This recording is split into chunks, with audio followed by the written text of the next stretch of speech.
Pulivendula MLA Jaganmohan Reddy గుండెల్లో రైళ్లు పరిగెడతా ఉన్నాయి. ఏ క్షణంలో ఏం జరుగుతుందో అనేటువంటి తీవ్ర ఆందోళనతో జగన్మోహన్ రెడ్డి ఉన్నాడు. సుప్రీంకోర్టులో జరిగినటువంటి సంచలనం జగన్మోహన్ రెడ్డి ఈ ఆందోళనకి కారణమవుతుంది. అసలు ఇంతకీ సుప్రీంకోర్టులో ఏం జరిగింది, ఏం జరగబోతోంది, జగన్మోహన్ రెడ్డి పారిపోతాడా లేదా సుప్రీంకోర్టులో జరిగేటువంటి కేసును ఎదుర్కొంటాడా, అసలు ఏంటా కేసు అనేది ఈ వీడియోలో వివరించబోయే ముందుగా ఇప్పటి వరకు మన ఛానల్ సబ్స్క్రైబ్ చేయని వాళ్ళు ఖచ్చితంగా సబ్స్క్రైబ్ చేయండి. ఇక విషయానికి వస్తే సుప్రీంకోర్టులో విశాల్ తివారీ ఒక కేసు వేయటం జరిగింది.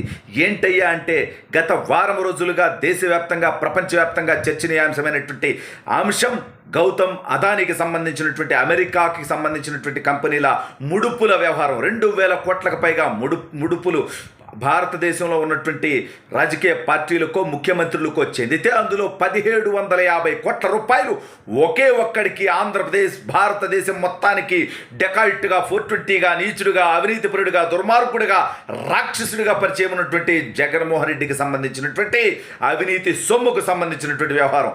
అయితే ఇది కేవలం 2,000 కోట్ల ముడుపుల వ్యవహారం కాదు.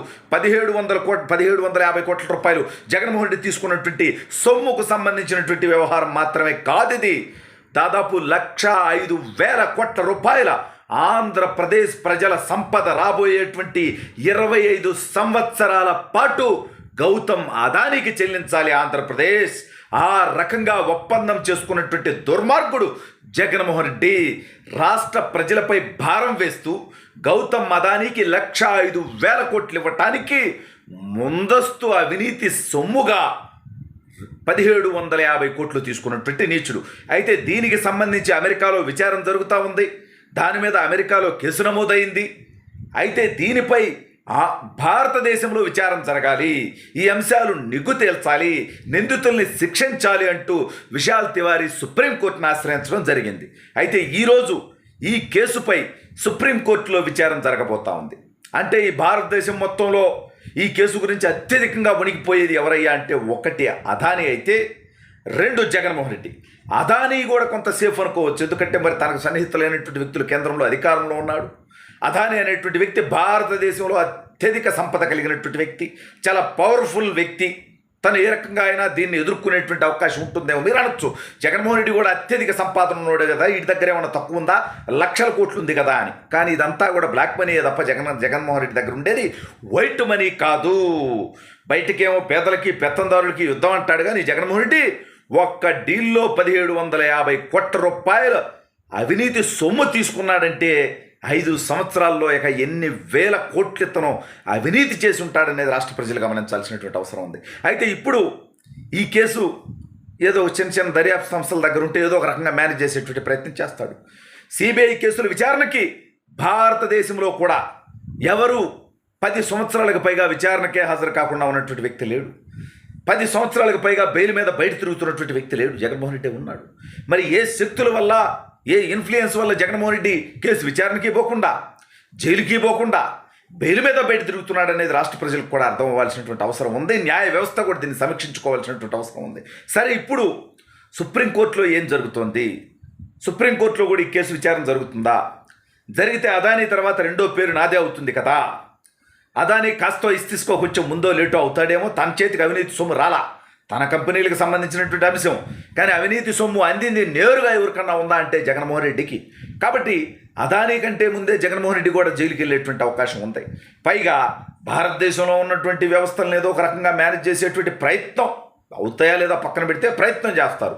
ఎందుకంటే జగన్మోహన్ రెడ్డి కోర్టులను కూడా కొనాలనుకున్నాడు, అవి సాధ్యపడలేదు. న్యాయమూర్తుల్ని కొనాలనుకున్నాడు, వాళ్ళకి లంచాలు ఇవ్వాలనుకున్నాడు. ఇవన్నీ కూడా మనం చూసాం. కానీ ఇప్పుడు ఈ కేసు అమెరికాలో కూడా నమోదై ఉంది. అమెరికా ఏజెన్సీలు విచారణ చేస్తే, అమెరికా కోర్టులు విచారణ చేస్తే జగన్మోహన్ రెడ్డికి ఇక జన్మలో జీవితంలో ఎవడూ కాపాడలేడు.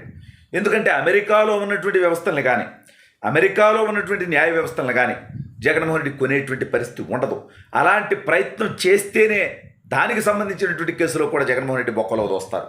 అంటే జగన్మోహన్ రెడ్డి సన్నిహితుడు గాలి జనార్దన్ రెడ్డికి కూడా గతంలో ఆ చరిత్ర ఉంది. అమెరికా కోర్టుల్లో కాదు, భారతదేశం కోర్టుల్లోనే న్యాయమూర్తుల్ని కొనేటువంటి ప్రయత్నం చేసి ఆ అంశం బయటకు వచ్చి ఆ న్యాయమూర్తి తన యొక్క న్యాయమూర్తి స్థానాన్ని పోగొట్టుకొని ఈ గాలి జనార్దన్ రెడ్డి మరింతకాలం జైలు జీవితం గడిపి ఆ కేసును కూడా ఎదుర్కొంటున్నటువంటి విషయం మనందరికీ తెలుసు.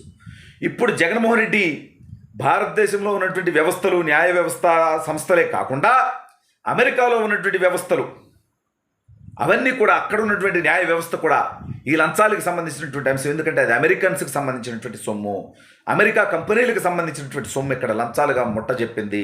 కాబట్టి ఆ ఏజెన్సీల విచారణకి జగన్మోహన్ రెడ్డి అదుపులోకి తీసుకుంటామని ఒకవేళ భారతదేశ ప్రభుత్వాన్ని కానీ చట్టాలను కానీ వ్యవస్థలను కానీ అడిగితే, వీళ్ళు జగన్మోహన్ రెడ్డిని కనుక వాళ్ళకి గనక అప్పచెబితే ఇక జగన్మోహన్ రెడ్డి అనేవాడు జీవితంలో బయటకు వచ్చేటువంటి పరిస్థితి ఉండదు.